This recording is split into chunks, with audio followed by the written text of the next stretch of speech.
பைபிளில் ஆதியாகமம் 6ஆம் அதிகாரம் 6-7 வசனங்களில் தேவன் வருத்தப்பட்டார் அப்படின்னு சொல்லி எழுதப்பட்டிருக்கு. அந்த வசனங்களை வாசிக்கிறேன் பாருங்க. ஆதியாகமம் 6:6 வசனம். தாம் பூமியிலே மனுஷனை உண்டாக்கினதற்காக கர்த்தர் மனஸ்தாபப்பட்டார். அது அவர் இருதயத்துக்கு விசனமாயிருந்தது. 7ஆம் வசனம். அப்பொழுது கர்த்தர், நான் சிருஷ்டித்த மனுஷனை பூமியின் மேல் வைக்காமல் மனுஷன் முதற்கொண்டு மிருகங்கள், ஊரும் பிராணிகள், ஆகாயத்து பறவைகள் பரியந்தமும் உண்டாயிருக்கிறவைகளை நிகிரகம் பண்ணுவேன். நான் அவர்களை உண்டாக்கினது எனக்கு மனஸ்தாபமாய் இருக்கிறது என்றார். பைபிளில் இருக்கக்கூடிய பல காமெடி வசனங்களில் மிகச்சிறந்த ஒன்று இந்த வசனம்தான். மனிதனை படைத்ததற்காக தேவன் வருத்தப்பட்டாராம். ஏன் வருத்தம்? அதுக்கு முந்தின வசனத்தை பாருங்கள். 5ஆம் வசனம். மனுஷனுடைய அக்கிரமம் பூமியிலே பெருகினது என்றும் அவன் இருதயத்து நினைவுகளின் தோற்றமெல்லாம் நித்தமும் பொல்லாதது என்றும் கர்த்தர் கண்டு. அதாவது மனிதனுடைய அக்கிரமம் பூமியில் பெருகிடுச்சு. அவனுடைய இருதயத்து நினைவுகள் தினமும் பொல்லாததாக இருக்குது. இதை அவர் பார்த்துருக்கார். அதனால இப்போ அவருக்கு வருத்தம். மனிதனை அவர் தான் படைச்சிருக்கார். இப்போ அந்த மனிதன் பூமியில் பல அக்கிரமங்களை பண்ணுறான். இதை பார்த்தவொன்னே அவருக்கு வருத்தம் வந்துருச்சான். அப்போ படைக்கிறதுக்கு முன்னால் என்ன யோசனையில் படைச்சார் இவர்? தான் படைக்கிற மனிதன் நல்லவனா, தன்னுடைய சொல் பேச்சு கேட்டு ஒழுங்காக வாழ்வான் அப்படின்னு நினச்சிக்கிட்டு படைச்சாரா? அப்படின்னா அவருக்கு எதிர்காலத்தில் அவன் என்ன செய்வான் அப்படிங்கிறது தெரியாது. இது என்ன கடவுள் இது? அவர் ஒன்று நினச்சிக்கிட்டு செய்வார், அவர் எதிர்பார்க்காத மாதிரி வேறு ஏதாவது ஒன்று நடக்கும். உடனே அவருக்கு கோபம் வந்துடும். இப்போ என்ன பண்ணுறாரு? தன்னாலே படைக்கப்பட்ட எல்லாத்தையும் வெள்ளம் வரவழைச்சு மூழ்கடிச்சு கொன்று தன்னுடைய ஆத்திரத்தை தீர்த்துக்கிறார். அப்படி தான் இந்த வசனம் சொல்லுது. எல்லாவற்றையும் நிகிரகம் பண்ணுவேன் அப்படின்னு சொல்கிறார். பாருங்கள், அப்படி சொல்லிட்டு தான் பூமி முழுவதும் வெள்ளத்தை வரவழைச்சு எல்லாரையும் மூழ்கடிச்சு எல்லா மனிதர்களையும் கொல்றார். நோவா என்கிற ஒரே ஒரு மனிதனின் குடும்பத்தை தவிர. அந்த குடும்பம் மட்டும் ஏதோ ஒழுங்கான குடும்பம் அப்படிங்கிறதுக்காக அவங்கள மட்டும் காப்பாற்றினது போல் பைபிள் முதல்ல காமிக்குது. ஆனால் அந்த வெள்ளம் வடிஞ்சதுக்கு அப்புறமா பார்த்தா அந்த நோவா தண்ணி அடிச்சுட்டு போதையில் ட்ரெஸ் இல்லாமல் படுத்து கிடப்பார்.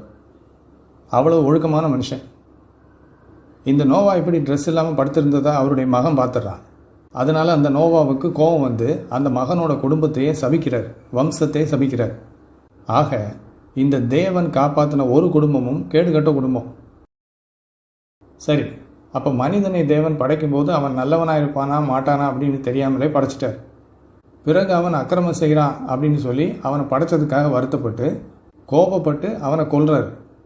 அவர் தப்பு பண்ணிட்டு அதுக்காக மனுஷனை தண்டிக்கிறார். இப்படி சொன்னால் தேவனை நியாயம் தீர்ப்பதற்கு நீ யார், அற்ப மனுஷனே அப்படின்னு கிறிஸ்தவ போதகர்கள் என்னை மிரட்டுவாங்க. தேவனை நான் நியாயம் தீர்க்கலை.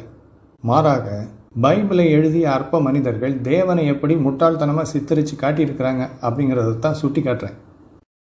தான் என்ன செய்கிறேன், அது எங்கே போய் முடியும் என்று எந்த அறிவும் இல்லாமல் செயலாற்றுகின்ற ஒரு கடவுளைத்தான் தேவன் என்று பைபிள் காட்டுது.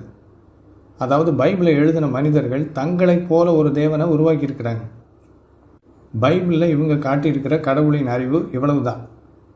தான் செய்யும் காரியத்தால் என்ன விளைவு ஏற்படும் அப்படின்னு இவருக்கு முன்னாலேயே தெரியாது. செஞ்சுட்டு வருத்தப்பட்டாராம்.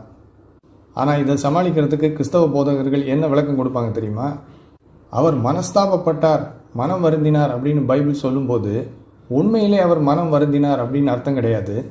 அவர் மனஸ்தாபப்படுகிறார் என்றால் அது எதிர்காலத்தில் என்ன நடக்கப் போகுது அப்படிங்கிறத தெரியாததுனால ஏற்பட்ட மன வருத்தம் கிடையாது. எல்லாமே அவருக்கு தெரியும். அவர் ஆதியிலிருந்து அந்தம் வரை அனைத்தையும் அறிந்தவர். அதனால் அவர் நம்மை போல தவறு செய்து விட்டேனே அப்படின்னு வருத்தப்படல. மாறாக எல்லாவற்றையும் அவர் சரியாக செய்தும் மனிதன் இப்படி ஆயிட்டானே அப்படின்னு வருத்தப்பட்டார் அப்படின்னு விளக்கம் கொடுப்பாங்க. அவர் எல்லாவற்றையும் சரியாக செய்தாரா, அதன் பின்னும் மனிதன் இப்படி ஆயிட்டானே அப்படின்னு வருத்தப்பட்டாரா? சரி, ஏன் மனிதன் அப்படி ஆனா? அவர் எல்லாத்தையும் சரியாக செஞ்சிருந்தோம், மனிதனே அப்படி ஆனா? அவனையும் அவர் தானே படைச்சார். அவனை அவர் ஒழுங்காக படைச்சிருந்தா அவன் ஏன் இப்படி ஆவான்? ஆகிறதுக்கு வாய்ப்பில்லை. அவரால் படைக்கப்பட்ட மனிதன் கெட்டு போயிட்டான் அப்படின்னாலே அவர் அவனை ஒழுங்காக படைக்கலை அப்படின்னு தான் அர்த்தம். இதை பற்றி ஒரு கிறிஸ்தவர் என்கிட்ட வாதம் பண்ண போது அவர் எனக்கு என்ன பதில் கொடுத்துருக்கிறாருன்னு பாருங்கள் தெரியல. ஒரு விவாதத்துக்கு இடையில் அவர் வேற ஒருத்தருக்கு இப்படி பதில் சொல்கிறார். கடவுள் நம்மை படைக்கும்போது செம்மையாக படைத்தார், ஆனால் மனிதன் எல்லா தவறையும் செய்துவிட்டு கடவுள் மேல் குற்றம் காட்டுகிறான். இப்படி இவர் சொல்கிறார். இப்போ நான் அவர்கிட்ட ஒரு கேள்வி கேட்டேன்.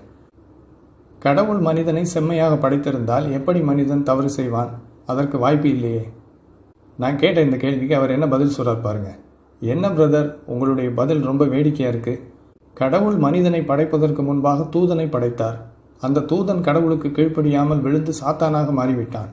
அப்படி இருக்கும்போது நாம் எல்லோரும் ஒரு சாதாரணமான களிமண்ணால் செய்யப்பட்ட ஒரு மனிதன். இவர் என்ன சொல்கிறாருன்னா, மனிதனை தேவன் செம்மையாக படைச்சிருந்தா அவன் எப்படி தவறு செய்வான் அப்படின்னு நான் கேட்டதுக்கு, மனிதனை படைக்கிறதுக்கு முன்னால் ஒரு தூதனை படைச்சார், அவனே கீழ்ப்படியாமல் சாத்தானா மாறிட்டான். அப்படி இருக்கும்போது நாமெல்லாம் மனுஷங்க தானே அப்படிங்கிறார். இப்போ இவருக்கு கடைசியாக நான் கொடுத்த பதில் என்னன்னு இப்போ திரையில் பாருங்கள். இது நான் அவருக்கு எழுதினது. நீங்கள் சொல்கிறது உங்களுக்கே வேடிக்கை இல்லையா? மனிதனை தேவன் செம்மையாக படைத்தார், அவன்தான் தவறு செய்து விட்டான் என்று முதலில் சொன்னீர்கள். அவனை தேவன் செம்மையாக படைத்திருந்தால் அவன் எப்படி தவறு செய்வான் என்று கேட்டால், மனிதனை படைப்பதற்கு முன்பாக தூதனை படைத்தார், அந்த தூதன் கடவுளுக்கு கீழ்ப்படியாமல் விழுந்து சாத்தானாக மாறிவிட்டான் என்கிறீர்கள். ஆக மொத்தத்தில் உங்கள் தேவன் எதையும் ஒழுங்காக படைக்கவில்லை. இப்படிப்பட்ட லாயக்கில்லாத கடவுளை நீங்கள் நம்பிக்கொண்டு பரலோகம் போகலாம் என்று காத்திருக்கிறீர்கள். இதுதான் நான் அவருக்கு கடைசியாக கொடுத்த பதில். அப்போது பைபிளில் காட்டப்பட்டிருக்கிற இந்த கடவுள் எதையுமே ஒழுங்காக செய்கிறவர் கிடையாது. மனிதனையும் ஒழுங்காக படைக்கலை, அவன் கெட்டு போயிட்டான். அதுக்கு முன்னால் தேவதூதனையும் ஒழுங்காக படைக்கலை, அவன் சாத்தானா மாறிட்டான்.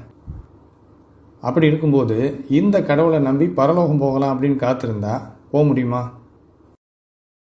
நல்ல கவனிங்க. நீங்கள் பைபிளை சரியாக வாசிச்சிங்கன்னா பைபிளில் உள்ள கடவுள்கிட்ட மனிதன்கிட்ட இருக்கிற அத்தனை கெட்ட குணங்களும் இருக்கிறத உங்களால் கண்டுபிடிக்க முடியும். அவர் தப்பு பண்ணுவார், தப்பு பண்ணிட்டு வருத்தப்படுவார், அர்த்தங்கட்டத்தனமாக கோவப்படுவார், திடீர்னு கொல்லுவார். எல்லா விதமான மனித குணாதிசயங்களும் அவருக்கு இருக்கும். காரணம் என்ன? காரணம் என்னன்னா, அந்த கடவுள் மனிதனால் உருவாக்கப்பட்டவர். மனிதன் இந்த கடவுளை உருவாக்கிட்டு அந்த கடவுள் மனிதனை படைத்ததாக எழுதி வச்சிருக்கான்.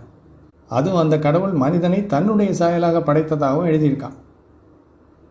உண்மையில் மனிதன் தான் தன்னுடைய சாயலில் அந்த தேவனை படைச்சிருக்கான். சரி, இது பைபிளில் பழைய ஏற்பாட்டில் இருக்கிற தேவன். இப்போ பைபிளின் புதிய ஏற்பாட்டில் இருக்கிற தேவன் எப்படிப்பட்டவர் தெரியுமா? பழைய ஏற்பாட்டின்படி பார்க்கும்போது மனிதன் தவறு செய்ததற்கு காரணமே அந்த தேவன் தான். இப்போ புதிய ஏற்பாட்டில் அப்படி அவன் தவறு செய்தவுடன் அவன் மேலே கோபம் வந்து அவனை தண்டிக்கிற தேவன், பிறகு அவன் மீதுள்ள அன்பின் காரணமாக அவனை மன்னிக்கிறதுக்காக அவனுக்கு கிடைக்க வேண்டிய தண்டனையை தான் ஏற்றுக்கொண்டதாக சொல்கிறார். இப்போ அதை நம்பலைன்னா, அதாவது தனக்கு கிடைக்க வேண்டிய தண்டனையை தேவன் ஏற்றுக்கிட்டார் அப்படின்னு அவர் சொல்கிறத மனிதன் நம்பலைன்னு வச்சுக்கோங்களேன், அவனை நரகத்தில் போட்டு நித்திய காலமாக கொடுமைப்படுத்துவார். இதுதான் புதிய ஏற்பாட்டில் உள்ள தேவன். நான் உன்னை நேசிக்கிறேன், நீ என்னை ஏற்றுக்கொள் அப்படின்னு சொல்லுவார். ஏற்றுக்கலைன்னா நரகத்தில் போட்டு நிரந்தரமாக தினம் தினம் கொடுமைப்படுத்துவார். இதுவும் மனிதனுக்கு இருக்கிற ஒரு குணம். யாரையாவது லவ் பண்ணுவான், அந்த லவ்வுக்காக என்ன தியாகம் வேணாலும் பண்ணுவான். கடைசியில் அந்த பொண்ணு அவனை ஏற்றுக்கலைன்னா அந்த பொண்ணு முகத்தில் ஆசிடை ஊற்றிடுவான். இதே குணத்தோடு தான் புதிய ஏற்பாட்டை எழுதிய ஆசிரியர்கள் ஒரு கடவுளை உருவாக்கி காட்டியிருக்கிறாங்க.